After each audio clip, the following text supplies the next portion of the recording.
In this video, we're going to be talking about community. This is one of my favorite topics. The quality of our life is intrinsically interlinked with the people that are in it. The five closest people that we have in our life make a huge impact on our health and happiness. And there's a huge epidemic of loneliness in America. 65% of Generation Z and millennials sometimes or always feel lonely. And 27% of millennials report having no close friends. So in this video, we're going to talk about being intentional with the people in our life and what makes a good friend and somebody that we want to keep close. So we're going to go through these green flags in relationship. So first is they are genuinely curious about your life and ask you questions, right? They're just not always talking about themselves and not having, also having interest in you as well. They are not judgmental of you or other people. That never feels good when we feel judgment. They don't gossip, right? If somebody's talking about other people, it's likely that they're talking about us as well. That just doesn't create a safe container. They're able to really listen. There's active listening, which is being fully present with that person and not being in the mind and constantly thinking about what we're going to say next. So we're able to hold space for other people. They're able to communicate in a timely manner. They're not ignoring our phone calls or taking days to respond. And maybe every once in a while, this is okay behavior, but on a consistent basis, it can also create a sense of unease and unsafety in a relationship.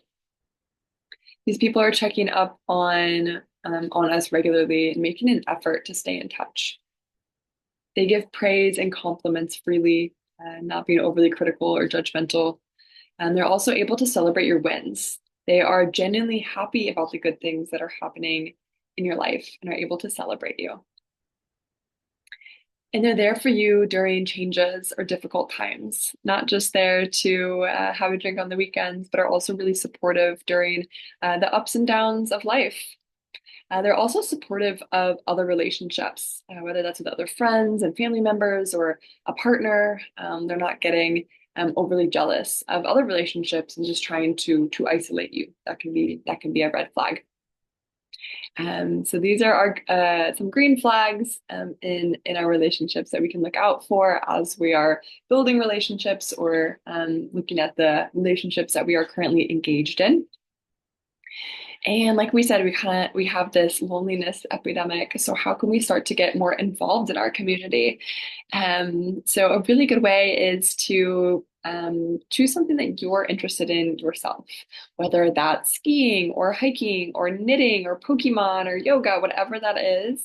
Something that you would want to explore more of. And there are so many different meetup groups. So meetup.com is a great organization. There's Eventbrite to find all different kinds of events and meetup groups. There's Facebook groups. If you type in like Hiking Phoenix, there's so many different Hiking Phoenix groups, for example. And really being able to come together with people over an activity that you also enjoy, right? Another way is to join depending on your background, your spiritual, religious beliefs, we can join a religious, spiritual organization and getting involved in a small group. Often a lot of these organizations will offer these groups that meet weekly or bi-monthly. Really great way to meet people. You can also volunteer somewhere consistently if there's a cause that you're really passionate about. Also a great way to meet some people with the same interest. Another good way is to join a local boutique gym, whether that's a yoga studio, bar, HIIT, CrossFit. A really great way to constantly be seeing the same people and being in community. ClassPass is also a really great option. It's an inexpensive way to kind of get access to all of these different boutique gyms in your local area. You can also join a support group. If you're going through a divorce or the death of a parent, there's all kinds of support groups that are out there.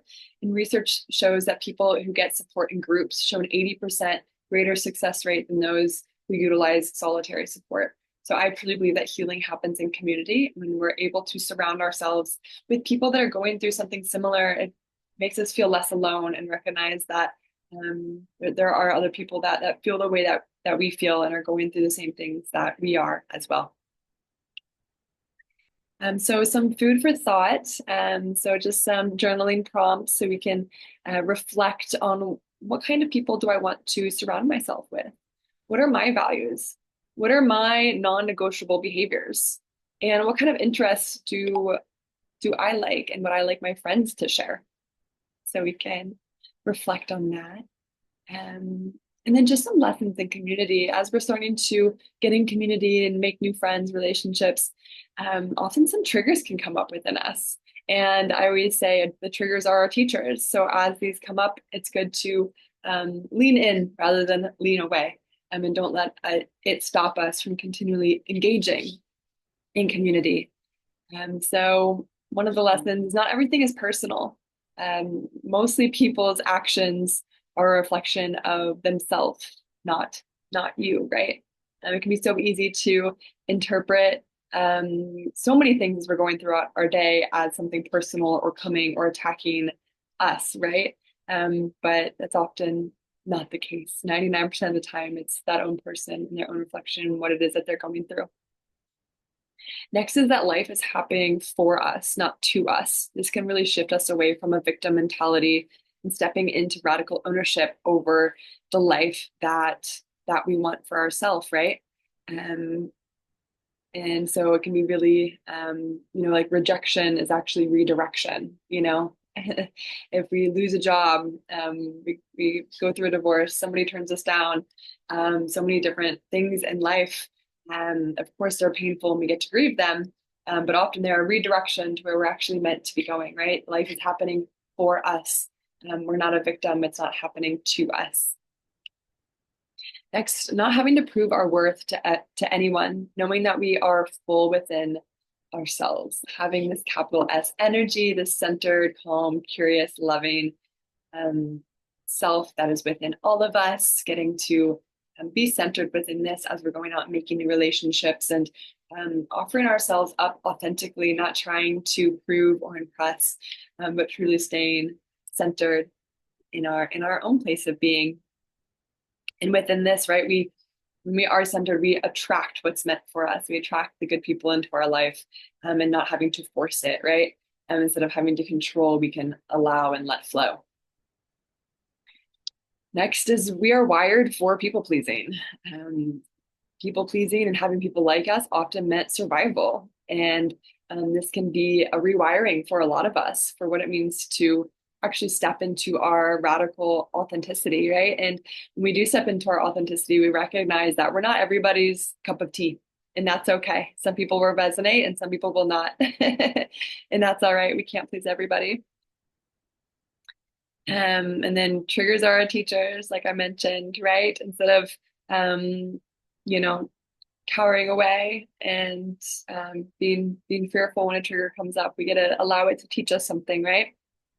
And then lastly, really evaluating what are the assumptions that we carry about ourselves in our interactions. For example, do you automatically assume that people don't like you, right? This will really change how you show up in the world. So evaluating some of our perceptions or beliefs about ourselves, about other people in general, can really shape how we show up and then shapes how the world around us interacts with us, right? If we show up in a room and we assume that everybody likes us and everybody else is loving and kind and generous, that'll allow us to act in that way. And then often we'll get that back in return. So some things there to think about. I'd love to hear any other insight from these as well. And I will see you in the next video.